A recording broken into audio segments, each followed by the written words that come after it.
여러분 안녕하세요. 반갑습니다. 성순홍 홈즈입니다. 대한민국 20대 대통령으로 국민의힘 윤석열 후보가 당선이 됐습니다. 이번 선거는 부동산 선거라고 불릴 정도로 부동산 정책이 당락에 큰 영향을 줬는데요.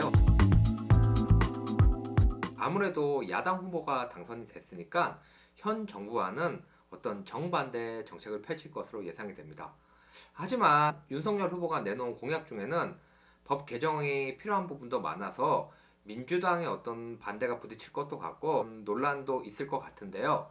오늘은 국민의힘 윤석열 후보의 공약을 한번 살펴보고요. 정책의 실현 가능성이나 앞으로의 방향에 대해서 살펴볼까 합니다.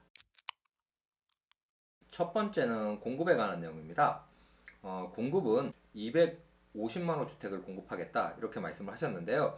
250만 호는 임기 내 5년 내에 공급하기는 현실적으로 불가능하고요. 어떤 공급을 많이 해서 집값을 잡겠다 이런 취지로 이해를 하시면 될 것 같아요. 그래서 민간에 200만, 공공으로 50만, 민간 주도로 공급을 많이 하겠다 이 얘기고요. 민간 주도로 공급을 많이 하기 위해선 당연히 재개발이나 재건축, 리모델링의 규제를 완화를 해서 아무래도 공급량을 늘리겠다 이 얘기고요. GTX 역세권에 신규 택지를 개발하겠다 이런 공약도 하셨습니다. 그리고 수도권에 총 130만 원을 공급을 하고요.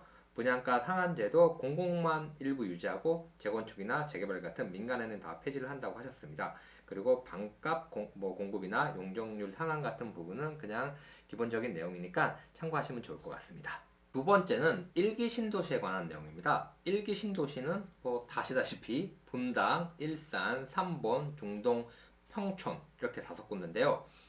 1기 신도시가 이제 입주한 지가 30년이 넘었습니다. 그러다 보니까 1기 신도시에도 정비 사업의 필요성이 계속 수년째 대두가 됐는데요. 1기 신도시는 대부분의 용적률이 200%가 넘어가기 때문에 현실적으로 재건축이 불가능했습니다. 그래서 1기 신도시 분들은 리모델링 쪽으로 많이 사업 추진을 시도를 많이 하셨는데요. 윤석열 당선인 같은 경우는 1기 신도시를 재정비 특별법을 만들어서 용적률을 상향을 해서 1기 신도시에 10만 세대를 추가 건설하겠다 이런 공약을 내놓으셨습니다. 세입자도 득을 보는 재정비 사업이라고 하셨는데 아마 세입자분들한테도 분양권을 조금 일부 할당해 주지 않을까 그런 내용인 것 같고요. 그리고 이주 전용 단지를 만들어서 이사수를 조절하겠다. 이건 좀 재밌는 내용인데요. 3기 신도시가 입주 시점이 그걸 맞춰서 1기 신도시 재건축을 하겠다 이 내용입니다. 3기 신도시가 근데 아직까지 현재 지금 토지 보상도 안 끝났기 때문에 윤석열 당선인 임기 내에 3기 신도시를 입주하는 거는 현실적으로 불가능하고요. 아무래도 3기 신도시 사업 속도를 좀 빨리 높여서 1기 신도시 어떤 재건축까지 이렇게 이어지게 하겠다 그 얘기 같은데 1기 신도시의 재건축 어떤 시점이 3기 신도시 입주 시점하고 상당 부분 연관이 될 것 같습니다. 다음은 재건축 재개발에 관한 내용입니다. 민간 공급을 확대한다는 공약을 내놨기 때문에 재개발, 재건축 사업도 굉장히 많이 활성화가 될 것 같습니다. 근데 윤석열 후보는 재개발보다는 재건축에 좀 중점을 두신 것 같고요. 아무래도 용적률이나 이런 부분이 관건이 되겠죠. 공동 참여 혜택을 준다고 하는데 재건축 조합원들은 공공 참여를 좀 싫어하기 때문에 이 부분은 효과가 얼마나 있을지는 잘 모르겠습니다. 그리고 역세권 개발 혜택이라든가 이런 부분은 일반적인 내용이니까 참고하시면 좋을 것 같고요. 그리고 재건축은 30년 이상 된 아파트에 정밀 안전진단을 면제해 주겠다. 이거는 굉장히 좀 파격적인 내용일 것 같고요. 그리고 재건축 초과이익 환수제를 대폭 완화하겠다. 근데 이 부분은 좀 쉽지 않은 부분인데요. 재건축 초과 이익 환수제 제초안제는 법령 처음 시행될 때부터 굉장히 논란이 많았습니다. 하지만 대법원까지 합헌 판결을 받았기 때문에 이거는 단기간에 대폭 완화하기는 제 개인적으로는 쉽지 않아 보입니다. 그리고 과도한 기부 찬압 방지, 분양가 규제 운영 합리화, 1기 신도시 재정비 사업은 그냥 참고로 하시면 좋을 것 같고요. 재개발은 사업성 낮은 지역의 공공참여 재개발 이 부분은 흑석 같은 경우는 현재는 하고 있죠. 그래서 사업성 낮은 지역은 공공이라고 조금 안 좋게만 생각하실 게 아니고 공공 참여를 하면 용도 지역을 2단계 이상 상향해 준다고 하니까 이 부분도 적극 검토해 보시면 좋을 것 같습니다. 그리고 뭐 과도한 기부 체납 반지나 분양가 규제 합리화 이런 부분은 뭐 앞에 재건축하고 뭐 비슷한 부분이기 때문에 참고만 하시면 될 것 같고요. 세입자 재정 착을 위해서 일반 분양분에 우선 청약권을 주겠다. 이 부분은 뭐 기존 조합원들 이익하고 상충되는 부분이 있을 수도 있기 때문에 이 부분은 조금 더 협의가 필요하지 않을까 그런 생각이 들고요. 임대주택 입주 기회 제공은 뭐 지금도 재개발 구역에서는 임대주택이 기존 세입자분들한테 우선 분양이 되는데 이 부분에 대해서는 조금 더 확대를 하겠다 그런 내용일 것 같습니다. 다음은 많은 분들이 스트레스를 받고 계시는 세금에 관련된 내용입니다. 일단은 첫 번째는 종부세인데요. 종부세를 재산세하고 통합하고 전면 재검토하겠다고 하셨는데 종부세는 종부세법을 개정을 해야 되기 때문에 국회 동의를 받아야 됩니다. 아시다시피 지금 민주당이 180석을 가까이 되는 절대 다수당이기 때문에 이 부분은 민주당하고 협의를 거쳐야 되기 때문에 뭐 단기간에 이루어지기는 쉽지 않을 것 같습니다. 그리고 종부세를 보유 채수 기준이 아닌 보유 액수 기준으로 과세를 하겠다. 현재는 10억짜리 집 2채를 가지신 분하고 20억짜리 집 1채를 가지신 분을 보면 당연히 10억짜리 집 2채 가지신 분이 종부세가 중과 대상이어서 훨씬 더 많이 나옵니다. 이게 좀 불합리하다고 생각을 해서 이 부분을 금액이 똑같으면 종부세도 똑같은 금액이 나오겠다. 이렇게 지금 제도를 개선을 하시겠다. 이렇게 이야기를 하셨고요. 공동시작가액을 현재 수준인 95%의 동결. 이거는 시행령으로 바로 가능하기 때문에 요거는 빠르면 올해나 늦어도 내년에는 시행이 되지 않을까 합니다. 그러면 사실 공동시장가액 비율이 95%에서 지금 100%로 올라가는 걸로 예정이 돼 있는데 뭐 95%에서 동결이 되면 내년에도 무슨 공시가액이 올라서 뭐 보유세가 좀 많이 올라갈 거라고 생각은 드는데 그래도 공정시작가액을 동결을 해주면 뭐 약간이지만 좀 감소 효과가 있을 거는 같습니다. 그리고 공시가를 2020년 수준으로 환원해서 세부담을 경감을 해주겠다고 하는데 요거는 국토부하고 협의만 되기 때문에 요거도 뭐 빠르면 올해 뭐 늦어도 내년부터는 시행이 되지 않을까 그렇게 기대를 해봅니다. 그리고 양도세는 다주택자 중과를 2년간 유예를 해줘서요. 다주택자 보유주택의 매각을 촉진하겠다. 현재 지금 매물이 잠겨 있는 게 다주택자가 지금 과도한 양도세로 지금 매도를 못하고 있지 않습니까? 2주택자는 지금 20% 중과, 3주택 이상은 30% 중과, 거기다가 장특공제도 전혀 안 됩니다. 그렇기 때문에 지금 거의 뭐 매도 차익의 70에서 80% 정도는 세금으로 나가기 때문에 지금 기존 다주택자 분들이 버틸 때까지 버티자 하고 버티고 계신 분들이 많이 있는데요. 이 다주택자 중과를 2년간 유예해 주겠다고 합니다. 그러면 아무래도 매물이 기존에 양도세 부담 때문에 못 파셨던 분들도 파실 수가 있으니까 매물이 아무래도 좀 증가를 해서 부동산 가격 안정에 효과가 조금 있지 않을까 저는 그렇게 봅니다. 이번 정부에서도 다주택자 어떤 중과 유예를 해준 적이 있습니다. 2019년도에 1216 대책 때 6개월 내에 매도를 하면 중과 유예해주고 장특공제를 해주고 이런 혜택을 준 적이 있었는데요. 그때는 6개월이라는 기간도 너무 짧았고 그때는 다주택자분들 중에 10년 이상 보유한 매물에만 그 혜택이 있었습니다. 그 당시에는 그렇게 매물이 많이 나오지 않았는데요. 이번에는 기간이 2년 동안 좀 여유가 있기 때문에 만약에 다주택자분들은 전 개인적으로 이때 웬만한 거는 좀 정리를 많이 하셨으면 좋겠어요. 다주택자에 대한 규제는 사실 앞으로도 전혀 없을 수는 없거든요.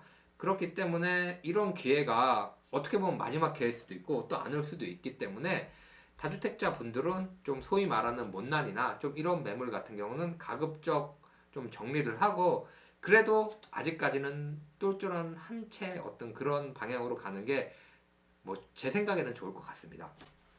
그리고 마지막으로는 취득세입니다. 취득세는 뭐 제가 보기에는 그렇게 특별할 건 없고요. 뭐 이 부분만 주목해서 보셨으면 좋을 것 같아요. 조정지역 2주택 이상의 과도한 누진세를 완화를 해서 중과를 경감해 주겠다. 이 내용인데요. 현재 조정지역에서 2주택 주택을 구매할 때는 취득세율이 지금 8%고요. 3주택 이상은 12%입니다. 이 말은 즉 다주택자들은 집을 사지 말라는 이야기입니다. 그런데 뭐 꼭 불가피하게 내가 주택이 있지만 주택을 추가로 매수를 해야 될 경우가 있습니다. 뭐 대표적으로는 정비사업으로 재개발이나 재건축, 뭐 대체주택, 이주주택을 그런 부분이 있고요. 그리고 일시적 1가구 2주택도 물론 뭐 1년 내에 팔면 중과 대상에서 뭐 예외 대상이 되지만 하지만 또 사람 일이라는 게 또 1년이 넘어갈 수도 있고 하기 때문에 이럴 때는 다 중과를 받습니다. 8%를 중과를 받기 때문에 이런 부분에서는 유연한 대처를 해줘서 예외를 좀 주는 게 좋지 않을까 이런 생각이 들고요. 물론 뭐 다주택자에 대한 규제는 필요합니다. 그리고 저는 여기서 한 가지 더 말씀드리고 싶은 게 주택임대사업자에 대한 부분도 좀 말씀을 드리고 싶어요. 사실 주택임대사업자가 국가에서 많은 혜택을 줘서 주택임대사업을 양성을 시키겠다 해서 2017년도에 하고 18년도에 등록을 많이 하셨습니다. 그래서 서울에서만 대략 45만 세대 정도가 지금 임대주택으로 등록이 돼 있는데 이 임대주택으로 등록된 주택이 취득세 중과 대상입니다. 그러면 사실 내가 임대 목적으로 나라에서 양성을 해서 세금 혜택을 받고 이 두 채를 뭐 월세를 받기 위해서 은퇴자분들이 뭐 월세를 받기 위해서 한 달에 뭐 50만 원 이렇게 월세를 받기 위해서 원룸을 두 개를 가지고 있는데 이분들은 본인 보유주택이 있으실 거 아니에요. 근데 이 집이 뭐 여러 가지 사정으로 인해서 이사를 가요. 뭐 재개발 재건축일 수도 있고 뭐 다른 사정에 의해서 이사를 갈 수도 있잖아요. 근데 이사를 가게 되면 이게 주택임대사업자로 등록된 주택도 취득세 중과 대상에 포함이 되기 때문에 이분은 지금 이사를 가게 되면 1주택, 2주택, 3주택이 됩니다. 그러면 이분은 취득세를 12%를 내야 돼요. 그러면 현실적으로 이사를 가지 말란 얘기거든요. 저는 이런 분들도 좀 선의의 피해자라고 생각이 되고요. 이런 분들도 취득세 중과 대상에서 배제를 해주는 게 형평성에 맞다고 봅니다. 다음은 대출인데요. 뭐 대출을 뭐 현재는 지금 대출 규제가 굉장히 강화가 됐으니까 뭐 대출 규제를 완화해 주겠다는 거는 뭐 정말 당연한 공약인 것 같은데 생애 최초에 LTV를 80%까지 해주겠다. 근데 사실 현재는 지금 집값이 너무 비싸서 DSR 규제를 같이 완화를 안 해주면 사실 이거는 저는 크게 실효성은 없을 것 같고요. 지금 LTV를 최대한 70% 해주겠다. 사실 이런 내용인데 저는 이것보다는 정말 현실적으로 필요한 거는 현재는 지금 대출이 9억 이하는 40%, 9에서 15억은 20%, 15억 초과는 대출이 지금 한 푼도 안 나옵니다. 근데 사실 15억이라는 게 물론 큰 돈이긴 하고 15억은 고가주택이긴 하지만 현재 서울에서는 30평대 국민평 아파트가 10억 넘어가는 아파트들이 굉장히 많습니다. 그래서 1주택자 분들도 이사를 가려면 뭐 양도세도 내야 되고 취득세도 내야 되고 뭐 이사 비용이 들지 않습니까? 뭐 부동산에 중개 수수료 내야 되고 뭐 이삿짐 센터 비용도 하고 수리도 해야 되고 이런데 1주택자 분들이 현재는 지금 15억이 넘는 집에 거주 중인 1주택자 분들은 지금 아예 갈아타기가 전혀 불가능한 상황입니다. 그렇기 때문에 이거는 너무 저는 과도한 규제라고 보고요. DSR 대출의 어떤 소득이나 이런 게 되시는 분들한테는 15억 초과되는 뭐 주택이라도 최소한 20-30% 정도는 대출을 해줘서 실거주 1주택자 분들이 최소한의 갈아타기는 할 수 있게끔 이런 길을 열어주는 게 좀 맞다고 봅니다. 물론 생애 최초 80%, 70% 이것도 다 중요하지만 15억 초과 주택에 어느 정도 숨통을 틔워주는 게 저는 가장 중요한 부분이 아닐까 그렇게 생각하고 있습니다. 그 다음으로는 임대차 3법입니다.